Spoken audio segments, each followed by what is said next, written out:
और आपने भी ये नहीं कहा कि बड़ा गांव में आप क्यों नहीं घुस सकते, आपने भी नहीं रोका। तो जो नियम बड़ा गांव के लिए है वही नियम कल्याण बिघा के लिए भी है। ये अलग नियम का है, बता रहे मुझे क्या दीजिए सर। कल्याण बिघा में हम क्यों नहीं जा सकते ये बता दीजिए, और कुछ नहीं। हमको लिख के दे दीजिए। मैं क्या कह रहा हूँ, आप समझ लीजिए ना लिख के दे दीजिए, यही बात समझ लीजिए ना, लिख के दीजिएगा ना। आपने फिर वहाँ क्यों लिखा था फिर, जैसे श्रम कल्याण में आपने परमिशन लिया? हाँ, सभा है वहाँ। हाँ तो सभा है तो आप वही करिए ना। तो क्या है, आप पीछे काम आप नहीं रोक दीजिएगा, आप रोक दीजिएगा सर मेरी बात आप हमको रोक दीजिएगा।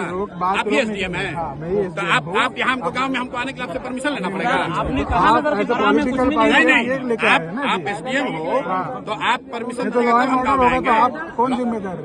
अरे आप लॉ एंड ऑर्डर के यहाँ पुरोधा बन रहे हैं।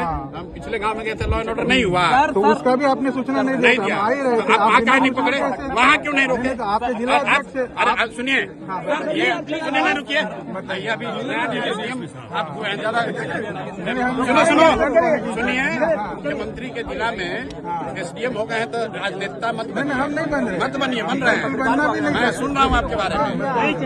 आप किस अधिकार के तहत हमको किसी गांव में जाने के लिए रोकना है वो लिख के दे दीजिए, लिख के दीजिए, लिख के आपका परमिशन लिख के दीजिए। लॉ एंड ऑर्डर होगा तो राष्ट्रपति शासन है क्या? गाँव में जाने के लिए परमिशन हो, गाँव में जाने के लिए गाँव में नहीं जा सकते हैं।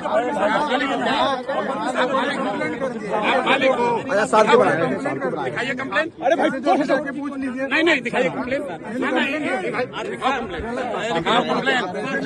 दिखाइए कंप्लेन। बिल्कुल, मैं आपसे बहुत इज्जत से बात कर रहा हूँ, दिखाइए कंप्लेन।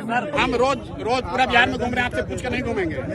अरे आप अभी आपको इतना नहीं पावर सरकार ने, संविधान ने दिया, क्या आप रोक दीजिएगा? नहीं, बेकार दिमाग मत करो, आप रोक लीजिएगा, आप रोक लीजिएगा। सही बात आप हमको समझाओगे। डीएम साहब से बात करो।